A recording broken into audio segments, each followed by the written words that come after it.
Hello दोस्तों, spoken English in Hindi में आज आपकी 12वीं क्लास है, अर्थात 12वां दिन है। आप इसको बड़े आराम से सीखिएगा और आपको ये देखना है कि इसमें होता क्या है कि इसमें मैंने आपको बताया था कि प्रीपोजिशन सीखेंगे। तो प्रीपोजिशन जो प्रयोग करेंगे कि इस इन, ऑन, अंडर, बिहाइंड इसमें है और किस तरीके से इसको प्रयोग किया जाता है इसको हम देखते हैं। अगर आपको प्रीपोजिशन प्रयोग करने में समस्या होती है तो ये वीडियो आपके लिए है और आप आगे चल करके प्रीपोजिशन का सही इस्तेमाल सीख जाएंगे। लेकिन देखिए, एक प्रीपोजिशन एक बहुत भारी भरकम टॉपिक है, लेकिन जो बहुत स्पोकन में केवल आपको इस्तेमाल करने के लिए ये जो प्रीपोजिशंस हैं, इसी को मैं यहाँ पे आपको बता रहा हूं कि जो नॉर्मली प्रयोग किए जाते हैं। आपको मैं ये बता रहा हूं कि आप को मैं एसएससी या कोई बड़े एग्जाम के लिए नहीं, बल्कि ये बिगिनर्स कोर्स है जिसमें आपको सिर्फ बोलना सीखना है कि कैसे हम बोलते हैं और बोलने में जो छोटी छोटी मिस्टेक्स होती हैं उसको प्रीपोजिशन में बेसिकली, तो उसको हम यहाँ पे करेक्शन करेंगे। तो यहां देख लीजिए, सबसे पहला है, आप जान लीजिए कि प्रीपोजिशन कहते किसको है। प्रीपोजिशन वो शब्द होते हैं जो किसी चीज की जगह, प्लेस या समय, टाइम बताते हैं। ठीक है, प्रीपोजिशन उस कहते किसको है कि वो शब्द होते हैं जो किसी चीज की जगह या प्लेस या समय, टाइम बताते हैं। आज हम सीखेंगे प्लेस प्रीपोजिशन, जो इसमें सबसे इंपॉर्टेंट है। इसमें हम प्लेस प्रीपोजिशन सीखेंगे कि देखिए, जो है तीन तरीके के preposition of time, preposition of place, ये जो दो बहुत इंपॉर्टेंट है। तो इसमें प्रीपोजिशन ऑफ प्लेस है और प्रीपोजिशन ऑफ टाइम है। तो ये प्रीपोजिशन ऑफ प्लेस या समय, टाइम बताने के लिए है। तो आज हम ये प्लेस प्रीपोजिशन या प्रीपोजिशन ऑफ प्लेस सीखते हैं। तो इसमें जो इंपॉर्टेंट प्रीपोजिशन है, इसमें आपको मैं बता दूं कि इसमें इन है, ऑन है, अंडर है, बिहाइंड है, नियर है, बिटवीन है। ये कितना हो गया? ये 1 2 3 4 5 6।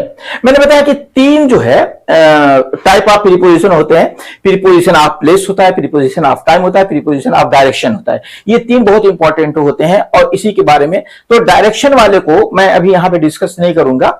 हम लोग केवल यहां पर प्रीपोजिशन ऑफ प्लेस को डिस्कस करते हैं और इसको देख लीजिए ये क्या है। इसमें सबसे पहले आता है कॉमन प्रीपोजिशन है, जैसे इन है।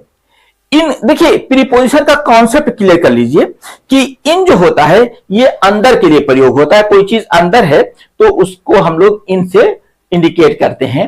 जैसे देख लीजिए, the pen is in the bag, the pen is in the bag, pen bag के अंदर है, पेन बैग के अंदर ही है या पेन बैग में है। नेक्स्ट है ऑन। देखिए ये प्रीपोजिशन ऑफ प्लेस है, ये मैंने बताया था कि प्रीपोजिशन ऑफ प्लेस है, पेन कहां है? बैग के अंदर है। नेक्स्ट आता है ऑन के ऊपर, फिर ये बात कर रहा है कि कहां है, तो कहता है कि the book is on the table. कहां है? ऑन द टेबल, टेबल पर है, ये चीज यहां पे बता रहा है। तीसरा इसमें आता है अंडर। अंडर जो आता है के नीचे, the cat is under the chair. जो किसी चीज के नीचे होती है तो उसे अंडर द चेयर कहते हैं, under the tree, under the chair, under the table, बहुत से आते हैं इसमें। नेक्स्ट है बिहाइंड। बिहाइंड, अब यहां पे देख लीजिए, बिहाइंड होता है के पीछे। The boy is behind the door, door के पीछे है, लड़का डोर के पीछे है, दरवाजे के पीछे है। नेक्स्ट है नियर। नियर के माने होता है पास। The shop is near my house, दुकान मेरे घर के पास है। नेक्स्ट जो इसमें आता है बिटवीन। बिटवीन के माने होता है बीच में, उसी दो चीजों को, the ball is between the shoes, है ना। दो चीजों के बीच में जब कोई चीज रहती है तो वहां पे बिटवीन बोला जाता है। ध्यान दीजिएगा, कहीं कहीं थोड़ा सा मैं एक्सप्लेन कर दे रहा हूं, वीडियो लंबा हो जाता है इसलिए बहुत ज्यादा एक्सप्लेन नहीं करते हैं। बस आप थोड़ा सा कॉन्सेप्ट समझिए। अगर आप कॉन्सेप्ट समझते हैं ना तो कोई प्रॉब्लम नहीं होगी, बस हल्का हल्का कॉन्सेप्ट समझिए। तो एक बात ध्यान दीजिए कि यहां पे एक टिप मैं दे रहा हूं। देखिए जैसा, इसको मुझे कलर करना चाहिए था लेकिन मैं कलर इसको नहीं किया। ये देख लीजिए, हमेशा ऑब्जेक्ट के पहले प्रीपोजिशन आता है। जैसे on the table, in the bag, है ना। On the table, in the bag object से पहले आता है। देख लीजिए इसी में हम लोग अगला ये देख लेते हैं पिक्चर प्रैक्टिस। जैसा यहां पे देख लीजिए विजुअल स्क्रीन डिस्क्रिप्शन, जैसे डिस्क्राइब ऑन स्क्रीन, जैसे यहां पे मैंने एक टॉपिक लिखा था, यहां पे मैं एक स्क्रीन डिस्क्रिप्शन दूंगा, लेकिन थोड़ा सा मिस हो गया ये वीडियो यहां से कि आपको दिखा देंगे कुछ, लेकिन यहां पे थोड़ा सा वो मिस हो गया कि मैं पिक्चर यहां पे अपलोड नहीं कर पाया। आगे देख लीजिए show a table with a ball. जैसे एक टेबल है और टेबल के पीछे बॉल होती है तो उसको बिहाइंड कहते हैं। टेबल विद अ बॉल, एक बॉल के साथ टेबल दिखाना था। The ball is on the table, जिसको मुझे दिखाना था। Now the ball is under the table, जो टेबल के अंदर दिखाना था, ये मुझे दिखाना था यहां पे। Now the ball is in the box, box दिखाना था। Now the cat is behind the curtain, ये भी मुझे दिखाना था, जो मैं यहां पे वीडियो नहीं अपलोड कर पाया, सॉरी पिक्चर नहीं अपलोड कर पाया। On, under, behind, between, near. तो ये जो प्रैक्टिस सेंटेंसेस है, speak this sentences out loud. The phone is on the bed, on the bed. देखिए एक चीज यहां पे मैं आपको बहुत क्लियर तरीके से बता दूं, बहुत बार ये कहा जाता है कि ये ऑन द बेड नहीं होता है, ये इन द बेड होता है। देखिए एक चीज ये होती है कि ऑन कहां प्रयोग होता है, मैं बिल्कुल आपको यहां क्लियर कर दूं।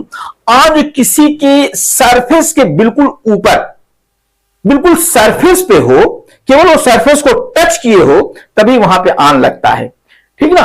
तो यहां पे बहुत बार लोग इन द टेबल, बहुत से ग्रामेरियन बताते हैं, और जो आज जनरल कॉमन स्पोकन में ऑन द टेबल प्रयोग होने लगा है। The key is in my pocket, चाबी मेरी जेब में है। नेक्स्ट है the bag is under the table, bag table के नीचे है। नेक्स्ट है the child is behind the sofa, बच्चा सोफा के पीछे है। The shop is near the bus stop, shop bus stop, sorry the shop is near the bus stop, दुकान जो है बस स्टॉप के पास है। नेक्स्ट है the pen is between two books, दो किताबों के बीच में पेन है। तो दोस्तों ये भी आपकी बहुत शानदार ये एक वीडियो थी जिसमें मैंने प्रीपोजिशन की बात किया था, और अगर इसको आप सीखना चाहते हैं तो ये वीडियो को देखिए, देखते रहिएगा और बार बार देखिएगा, क्योंकि प्रीपोजिशन का जो मैटर होता है ना वो बहुत इंपॉर्टेंट होता है। तो अगर आप जो है इस चीज को बार बार नहीं देखेंगे तो आप समझ नहीं पाएंगे कि प्रीपोजिशन का कैसे इस्तेमाल होता है। देखिए मैं बता दूं आपको कि बहुत सी चीजें होती हैं, हम बहुत ज्यादा समझ करके बोलना शुरू करते हैं, तो बहुत ज्यादा समझने की कोशिश मत कीजिए। कुछ चीजें माइंड में फीड करते जाइए और उसका यूज करते जाइए। कोई ऐसा नहीं है जो हिंदी बोलता है तो क्या उसकी हिंदी में मिस्टेक नहीं होती है, वो हिंदी भी गलत बोलता है, लेकिन हिंदी पे कोई नहीं टोका टिप्पणी करता। लेकिन अगर इंग्लिश में किसी ने गलत बोल दिया तो लोग उस पर टोका टिप्पणी करते हैं। तो ऐसा टोका टिप्पणी करने वालों से आपको मतलब नहीं रखना चाहिए, बल्कि आपको बार बार बोलना चाहिए।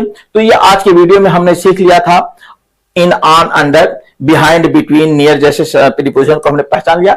आगे वाले वीडियो में हम लोग एक बहुत इंपॉर्टेंट चीज सीखेंगे, डिमॉन्स्ट्रेटिव एडजेक्टिव सीखेंगे, दिस, दैट, दिस, दोस का प्रयोग करना सीखेंगे। तो दोस्तों कमेंट में कुछ प्रीपोजिशन जो आपने प्रयोग किया है उसको जरूर लिखिएगा।